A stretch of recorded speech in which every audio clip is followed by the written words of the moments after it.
Coucou tout le monde, alors aujourd'hui je vous retrouve pour le premier update lecture enfin mini update lecture si je puis dire ça comme ça, pour du coup le mois de la fantaisie de cette année.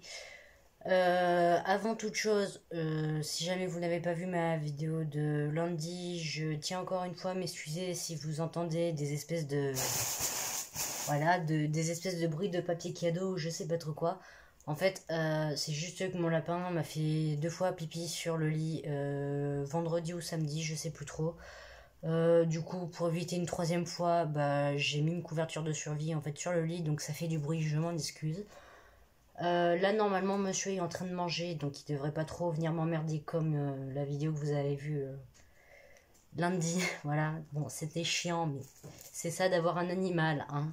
Et je vais pas m'amuser à le dégager de la chambre à chaque fois pour, bah, juste pour tourner une vidéo, parce que au bout d'un moment, il va en avoir marre, il va pas comprendre le pauvre. Donc, autant qu'on fasse avec.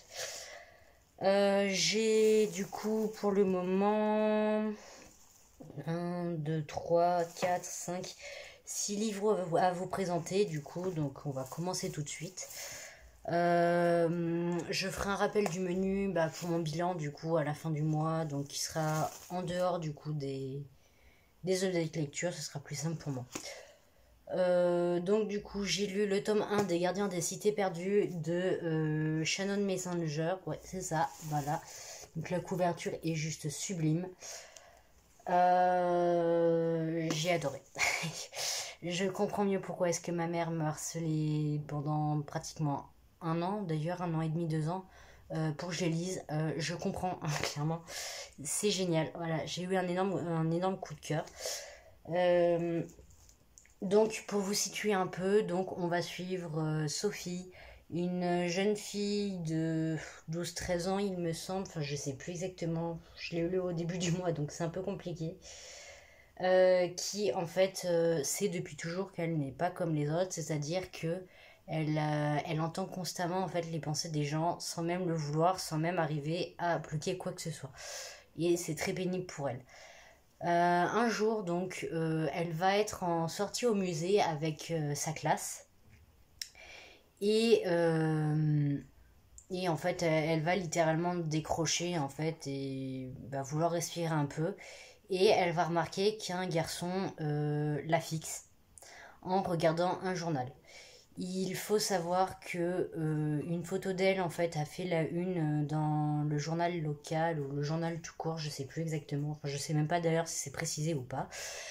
Et avec dessus marqué quelque chose du genre une enfant extraordinaire ou quelque chose comme ça, en sachant que bien évidemment du coup ses parents sont au courant qu'elle a des dons télépathiques, si je puis dire ça comme ça, et en fait ils font tout pour le cacher, voilà.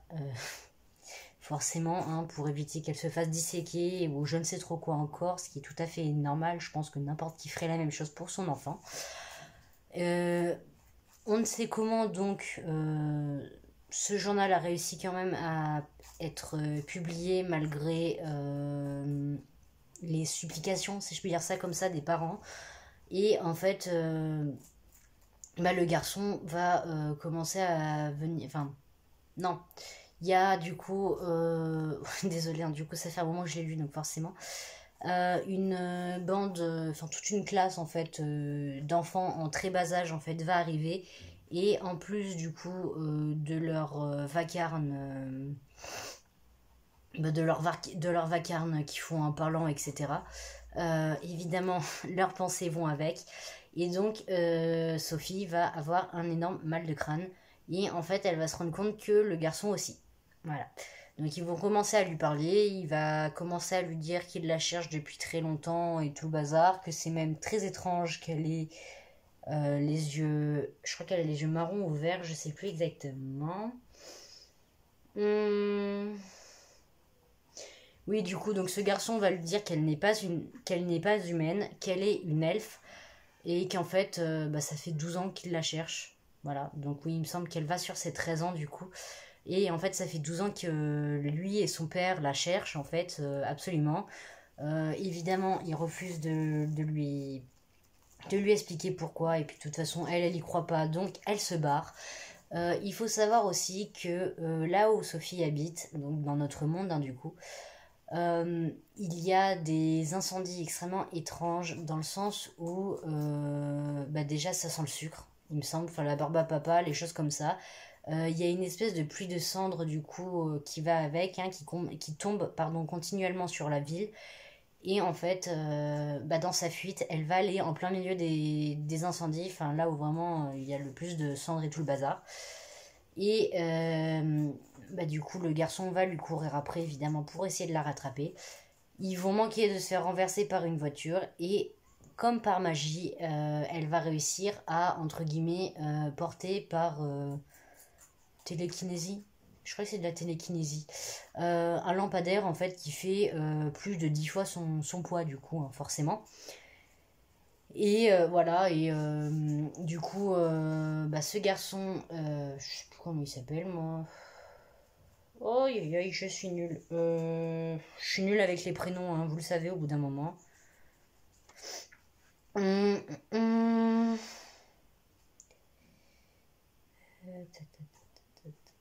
Fids, voilà, Fids. Donc, Fids, en fait, va l'emmener, du coup, dans les cités perdues. Dans une en particulier, du coup, où il habite avec son père. Et du coup, cet homme-là va lui faire comprendre en fait qu'elle ne peut plus vivre malheureusement avec sa famille, voilà, à cause de ses dons et puis elle est recherchée par beaucoup de gens. Et en fait, elle va devoir évoluer du coup dans un monde dont elle ne connaît rien, avec des gens qui refusent, mais d'une manière systématique, on va dire, de répondre à ces questions, parce que forcément, elle se pose des questions sur bah, qui est-ce que je suis en fait, parce qu'elle a des connaissances et des pouvoirs, entre guillemets, dont personne ne sait d'où ils sortent. Et bah, comme son dossier est soi-disant classé top secret, tout le monde refuse de lui dire quoi que ce soit. Et en fait, on vit sa frustration avec elle parce que nous aussi, du coup, on est complètement paumés. Et du coup, donc, elle va aller dans une école pour apprendre à utiliser ses pouvoirs. Enfin, voilà. Il faut savoir du coup que c'est tout en rapport avec l'esprit. Donc, vous avez de la télépathie, de la télékinésie, enfin, tout ce genre de choses. Donc, tout fonctionne avec l'esprit. Et en fait, ça va être très dur pour Sophie parce que bah forcément, dans le monde des humains, elle a appris certaines lois de la physique et tout le bazar qui, du coup, sont totalement fausses. Voilà, chez eux. Donc, c'est un livre que j'ai adoré. Alors que je prenne quand même mon fameux cahier pour y voir si j'ai pas oublié des trucs. Je l'ai lu quasiment d'une traite, hein. Sincèrement, j'arrivais pas à le lâcher tellement j'ai été à fond dedans dès les premiers chapitres. Donc c'est du jeunesse mais qui est pas du tout bébé, enfin l'univers est vraiment complexe donc enfin il est complexe. Oui et non parce qu'il est quand même très travaillé mais il est pas très difficile à comprendre puisque de toute façon on apprend tout avec elle donc voilà. Mais franchement c'est génial, enfin les personnages sont vraiment creusés, l'histoire elle semble bateau au premier abord hein, forcément mais il y a des retournements de situation et des trucs comme ça qui sont vraiment bien gérés, on va dire, pour du jeunesse. Enfin, de toute façon, je m'attendais pas non plus à lire un truc destiné aux gamins de 7 ans, hein, mais voilà. Oui, donc c'est ça que je vous disais. En fait, au départ, on se pose énormément de questions, et puis vers la fin, du coup, je dirais aux trois quarts du roman à peu près, on commence à nous donner des réponses, et c'est très agréable, voilà. Parce que du coup, il y a toute une frustration qui s'en va tout doucement, c'est génial. Voilà. Donc la fin, ouais, c'est une vraie fin. En fait, on sait que ça finit pas totalement, mais toutes les intrigues, entre guillemets, du tome 1 sont résolues, sauf du coup, forcément, la grande ligne rouge, hein, voilà. Et puis voilà. Et je me rends compte que j'ai passé presque 10 minutes à parler d'un roman. Je suis dans le caca. Voilà. Normalement, ça devrait aller plus rapide avec les mangas, hein, du coup. Donc j'ai lu... alors moi, du coup, je les ai sous forme de double tome. Mais j'ai lu le double tome numéro 1 de Negima, donc de Kanakamatsu. J'arrive tout, oui voilà c'est ça. Donc qui contient le tome 1 et le tome 2 du manga. Donc que je vous montre quand même parce que du coup vous avez les premières de couverture de chaque volume. Donc vous avez la première de couverture du tome 1. Et alors du coup celle du tome 2 sera en noir et blanc. Hein, voilà, je préfère prévenir. Faut que j'arrive à l'attraper. Voilà.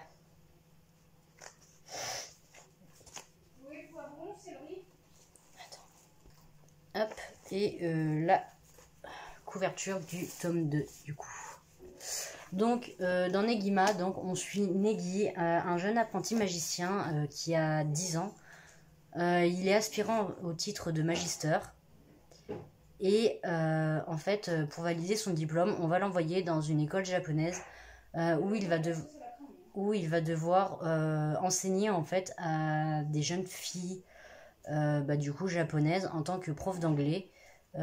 Sachant que ces filles sont beaucoup plus vieilles que lui, voilà, donc ça va créer des situations assez comiques, on va dire. Il y a beaucoup de fanservice, voilà, sachez-le. Franchement, c'est vraiment drôle. Enfin, ça part en n'importe quoi dès le départ. Enfin, il est quand même censé faire en sorte que personne ne soit au courant du coup de qui il est et de ce qu'il est surtout, puisque la magie doit rester secrète. Et en fait, il va se faire cramer, limite dès le début. Voilà. Donc je vous montre quand même quelques planches du coup. Voilà, donc dans ce tome-là, vous avez 3 doubles pages du coup en couleur. Mais il me semble pas que ce soit pareil dans les autres tomes. Hop. Voilà. Oula. Voilà, comme ça au moins il n'y aura pas les reflets. Hop. Voilà. Bon voilà, vraiment dès le début ça, voilà. Et du coup, donc on va suivre les aventures de Negi du coup en tant que prof du coup d'une classe. Et voilà, en fait, c'est tout ce que je vais vous dire parce qu'il y a quand même 28 tomes, donc voilà. Je tiens à dire que je suis dans le caca parce que je n'en ai lu que 3 du coup pour l'instant, donc je vais vous montrer la couverture du tome 3 tout à l'heure. En sachant que c'est dans la case défi en fait du mois de la fantaisie. Et je me suis fixé comme objectif de tout lire en un mois. Je suis déjà dans le caca. Voilà. Ensuite, je vais vous parler du tome 1 de Kayla Marshall de Estelle Wagner, donc L'Exil. Je trouve la couverture très très jolie. Alors, forcément, oui, ça brille, donc vous voyez des reflets, désolé. Voilà. Donc on va suivre Kayla Marshall qui vient juste d'avoir 18 ans ou à quelques jours, semaines près. Et en fait, donc elle est ce qu'on appelle une métamorphe, donc elle peut se changer en loup. Donc c'est un peu comme les loups-garous, mais c'est juste en fait que vous pouvez vous transformer en l'animal de vos gènes. Et en fait, du coup, donc elle se fait littéralement dégager de la meute par son grand-père qui, soi-disant passant, est l'alpha, qui lui dit bon écoute, tu m'énerves, tu dégages, voilà, parce que Kayla elle a un handicap assez embêtant, c'est-à-dire que elle a 18 ans et elle n'a toujours pas pu se transformer en loup, voilà, elle le sent mais elle n'arrive pas à l'extérioriser. Du coup elle va partir dans une autre ville, je sais plus si on a le nom.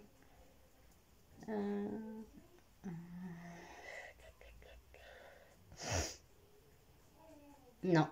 Bon, bref, elle va partir dans la ville la plus proche, en fait, où, par la force du destin, elle va se retrouver à tomber sur des gens qui ont connu sa mère. Il faut savoir qu'elle ne sait rien sur sa mère. Elle n'a pas connu son père, puisque personne ne le connaît, en fait. C'est-à-dire que beaucoup pensent que c'était un impuissant, voire carrément un humain, vu qu'elle ne se transforme pas en loup à son âge.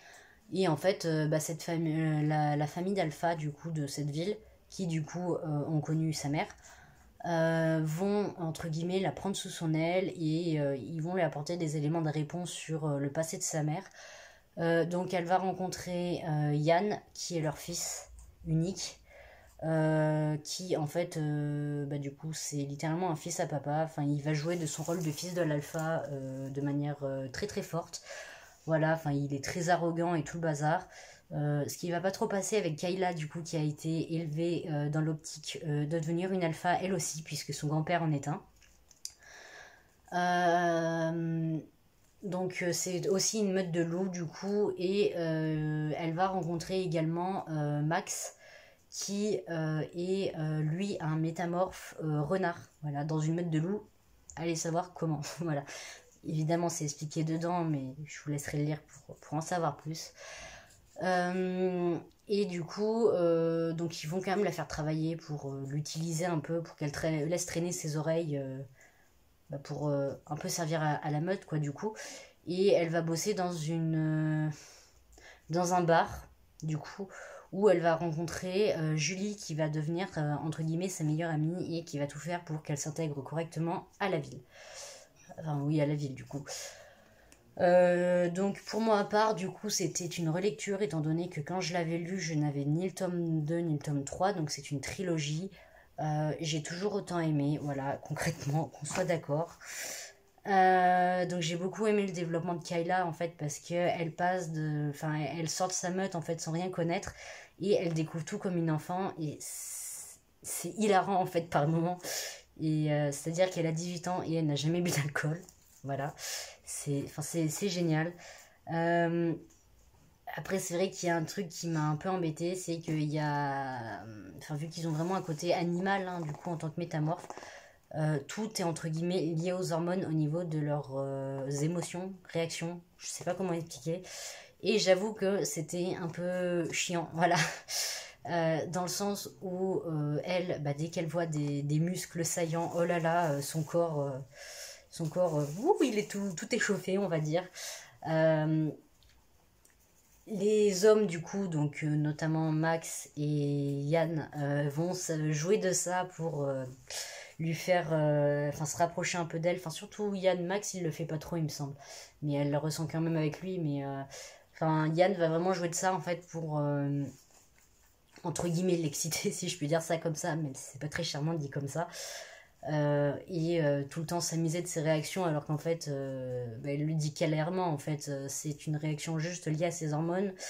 Elle n'en veut pas plus en fait concrètement, enfin voilà. Et je vous invite vraiment à le lire si vous ne connaissez pas, donc c'est l'Urban Fantasy. La fin elle est frustrante si on n'a pas les autres tomes, clairement je préfère vous prévenir. Parce que du coup donc on en apprend énormément. Mais en fait, la fin, elle donne envie vraiment d'en savoir plus, même si en soi, ça pourrait se terminer là, mais pas vraiment du coup. Il n'y a pas vraiment eu de longueur, le rythme était bien géré, j'ai trouvé. Et bah, la fin, elle est géniale. Il y a une grosse tension, pardon, un peu avant. Et en fait, il y a plein de personnages qui retournent entre guillemets leur veste au dernier moment et c'est juste génial en fait. Donc je vous invite vraiment à le lire si vous en avez l'occasion. En médiathèque, je pense pas que vous le trouverez, quoique. Pourquoi pas après tout. Par contre, il faudrait que vous fassiez attention parce que c'est vrai, c'est écrit un peu petit, voilà. Les chapitres sont courts, du coup, il y en a 42, je crois, au total, ou un peu plus, je sais plus exactement. Non, il y en a même plus, il y en a 73 ou un truc comme ça, mais ils sont courts, hein, vous inquiétez pas de panique. Parce que vous voyez, le livre n'est pas spécialement gros non plus. Je l'ai lu très rapidement également, enfin voilà, c'était une très très bonne lecture pour ma part. Même si du coup, j'avoue que le côté tout est lié aux hormones m'a un peu donné de mal. Ensuite, j'ai lu du coup le tome 3 de Negima de Kana Kamatsu toujours. Donc là, j'ai le double volume numéro 2. Voilà. J'ai un marque-page parce que du coup, j'ai lu que le tome 3 pour l'instant. Je devais lire le tome 4 aujourd'hui aussi, mais j'avoue que j'ai un peu rushé pour le dernier livre que je vais vous montrer. Donc j'ai mal à la tête, donc je pense plutôt me le faire demain. Voilà. La couverture du coup du tome 3, donc on continue dans la lancée, hein, du coup je vais pas m'étaler de trop. Pour les mangas ou les trucs comme ça extrêmement longs, je pense du coup que je vous dirai oui j'ai lu tel truc, je vous montrerai la couverture si je l'ai sous la main, je vous dirai si j'ai aimé ou pas, et puis je pense que ça va s'arrêter là parce que je pense que mes avis vont un peu être tout le temps les mêmes pour pour les différents tomes on va dire, donc voilà. J'aime beaucoup la plume graphique, oui la plume et le style graphique. Oh là là, je suis fatiguée moi ça se voit. J'aime beaucoup le style graphique franchement. Les couvertures en plus sont magnifiques en couleur. Enfin vraiment on peut pas dire grand chose. C'est vrai que ça fait quand même très gamin Il y a un côté fan service qui fait pas l'enfant, du coup ça donne un peu la donne, je pense. Et ensuite j'ai lu Angel, donc le tome 1 de L.A. Weatherly chez Gallimard Jeunesse, donc collection Pulp Fiction, enfin je crois que c'est la collection Pulp Fiction, je suis pas sûre. Donc dans ce livre, on va suivre Willow et Alex, donc d'abord les deux séparés et ensuite les deux ensemble. Donc tous les deux ont 17 ans, enfin je crois que Willow va les avoir et Alex va sur ses 18 ans du coup parce qu'ils ont un an d'écart il me semble. Euh, donc Willow est entre guillemets une médium télépathe, enfin elle aussi, hein. Comment dire, oui, voilà, elle peut voir l'avenir des gens et lire dans leurs pensées. Euh, donc elle est assez spéciale, hein, elle le sait concrètement. Elle vit chez sa tante avec sa mère qui est malade, donc c'est dit dès le départ aussi, hein, voilà. Et Alex, donc, il est un tueur d'anges, c'est également dit dès le départ. Euh, donc Alex va avoir pour ordre en fait de devoir la tuer. Mais en fait, quand il va tomber sur elle, il va se rendre compte il y a quelque chose qui va pas et il va pas pouvoir se résoudre à la tuer. Et en fait, ils vont se retrouver par la force des choses à devoir fuir ensemble puisque les anges veulent sa mort. Lui, du coup, ne veut pas la tuer. Il veut tout faire pour la protéger parce qu'il sent qu'elle a quelque chose de spécial et qu'elle pourrait bien en fait servir d'arme fatale, on va dire, pour les anges. Je vais pas vous en dire plus que ça parce que c'est vrai que c'est assez compliqué et j'ai peur de trop vous en dire parce que clairement le résumé en dit trop. Euh, je vais commencer tout de suite avec les points négatifs. Euh, Bon déjà, certes c'est un poche, hein, du coup forcément, donc j'ai eu du mal. Les chapitres sont très longs, donc j'ai eu encore plus de mal, surtout que moi je lis de chapitre en chapitre. Ce qui est chiant, enfin ce qui m'a gêné pendant presque toute ma lecture, c'est que en fait, à partir du moment où ils se rencontrent tous les deux, Willow, en fait, dès le premier regard qu'elle lui pose, elle fantasme directement sur ses lèvres. Et pendant tout le livre, en fait, c'est quasiment que ça. Genre, dès qu'ils ont un contact, oh là là, j'ai des frissons et tout. Et en fait, Alex, de son côté, est pareil, hein, du coup. J'avoue que c'était un peu chiant au bout d'un moment. Enfin, mettre une romance, ok, mais qu'elle soit aussi chiante, surtout qu'en soi, il n'y a même pas une histoire de lien entre deux qui fait que c'est des âmes sœurs ou autre. Du coup, j'avoue que c'était assez particulier, on va dire. Mais sinon, donc, le prologue, du coup, je l'ai trouvé vachement intéressant parce qu'on est directement dans l'action. Donc, je vais vous marquer directement ce que j'ai marqué. Ça m'évitera d'essayer de faire fonctionner ma mémoire. Donc, on suit Alex qui, pendant qu'il paie son essence, reçoit un texto qui lui indique en fait la présence d'une cible, donc un ange. Il y va et il sauve en fait un ange, enfin un homme bourré d'un ange. Il faut savoir que dans cette histoire, les anges sont les méchants puisqu'ils se nourrissent de l'énergie vitale des gens, en fait, pour survivre. Et puis, de toute façon, alors vous le verrez pas, donc je vais vous le lire, mais du coup, il y a marqué faut-il avoir peur des anges. Donc, il n'y a pas d'histoire de démons, hein, qu'on soit clair là-dessus, c'est que des anges, mais juste, les anges sont pas très gentils. Voilà. Et j'avoue que toute la mythologie, entre guillemets, au niveau des anges, était vachement intéressante. Voilà. Ça change vachement de ce qu'on peut voir. Et j'avoue que ça fait du bien, quoi, quand les choses changent. J'ai trouvé, du coup, la plume assez intéressante aussi. Bon, je suppose que ça doit être une traduction, enfin, je sais pas. Mais en tout cas, la plume était intéressante, traduction ou non, hein, qu'on soit d'accord. Voilà, c'est de l'anglais, donc voilà. Donc ouais c'est ça, arrivé à la moitié à peu près du tome, donc je parle de la moitié-moitié, hein, pas à la moitié des chapitres, arrivé à la moitié du livre à peu près, le rythme commence à être de plus en plus saccadé, il y a vraiment une sensation de... Ouais, enfin de danger, c'est vraiment hyper oppressant, presque insupportable on va dire, mais en fait ça nous met totalement dans l'ambiance puisque les personnages savent ce qu'ils vivent, étant donné que les deux donc, sont en fuite dans tout le pays, donc ça se passe en Amérique, hein, voilà. Euh, Du coup, il faut savoir aussi que donc c'est une trilogie. J'ai les 2 autres tomes. Ma mère me les a donnés du coup parce qu'elle n'avait pas accroché. J'avoue que je sais pas encore si j'ai aimé ou pas. Enfin, clairement, j'ai mis une note de 7,5, donc je pense que oui et non. Après, là, je viens juste de le finir, donc voilà. Ça, c'est compliqué d'en parler. Mais en tout cas, je pense que rien que pour la fin, qui était somme toute assez intéressante, je les lirai quand même parce qu'au pire, je me lance pas dans une saga de 10 tomes, donc je vais pas perdre grand chose hein, concrètement. Et puis si vraiment j'aime pas, je les revendrai. Pareil pour. Enfin, c'est ce que je vous disais d'ailleurs dans mon book haul que j'ai posté lundi du coup, par rapport à la Maison des Secrets. Hein, voilà. Je pense que je vais lire ces livres dans la même optique. Après, c'est quand même intéressant, on va dire. C'est pas non plus nul. Enfin, vraiment, en fait, c'est bien, sauf le côté romance, hein, du coup, qui m'a vraiment gênée. Parce que je sais pas, je trouve que ça prenait trop de place sur l'histoire. Enfin bon voilà, enfin ça voilà, en sachant qu'on nous vend le truc en nous disant littéralement dès la première phrase en fait du résumé, Willow sait qu'elle est différente des autres filles et pas seulement parce qu'elle aime réparer les voitures. Déjà ça part un peu avec une idée sexiste on va dire, enfin pas forcément voulu de l'autrice mais voilà. Et en plus bah, en fait on insiste fortement au début du livre pour nous dire ouais regardez elle s'y connaît en voiture. Et puis en fait, au final, ça lui sert 2 fois, donc je vois pas trop l'utilité de nous l'avoir dit. Enfin, on aurait pu nous le dire sans réellement nous le dire. Genre par exemple, en nous la montrant réparer des voitures ou s'y connaître un peu. Mais j'avoue que dans le résumé, c'était un peu trop, quoi, clairement. Sinon, je pense que ça peut toujours être une lecture intéressante, voilà. Si vous tombez dessus, pourquoi pas.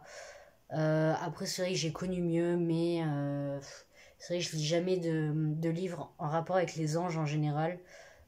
Donc forcément aussi, c'est peut-être ça qui m'a un peu gênée, je pense. Mais sinon, j'ai quand même passé un bon moment, voilà. Donc c'est que c'était pas si nul que ça. Donc je vais vous laisser là avant que la vidéo dure beaucoup trop longtemps, voilà, parce qu'après pour les uploader, c'est très chiant, qu'on soit d'accord. Encore une fois, si vous connaissez un des livres que j'ai cités ou que vous en avez lu ne serait-ce qu'un, je serais plus que contente de pouvoir en discuter avec vous. N'hésitez pas si vous avez des suggestions à me faire niveau lecture ou des questions. Je suis ouverte à toute proposition en rapport avec les livres, bien évidemment. Euh, et puis voilà. Du coup, ouais, donc je pense que je vous ferai plusieurs petits updates lecture comme ça parce que bah, pourquoi pas en fait. Pas non plus un par semaine, faut pas exagérer à part si vraiment j'arrive à lire beaucoup, mais c'est vrai que là on a eu des ponts donc forcément aussi j'avais plus de temps de lecture, bon on verra bien, mais voilà. En tout cas, j'espère que la vidéo n'a pas été trop longue pour vous et qu'elle vous aura plu. Sur ce, je vous dis à plus.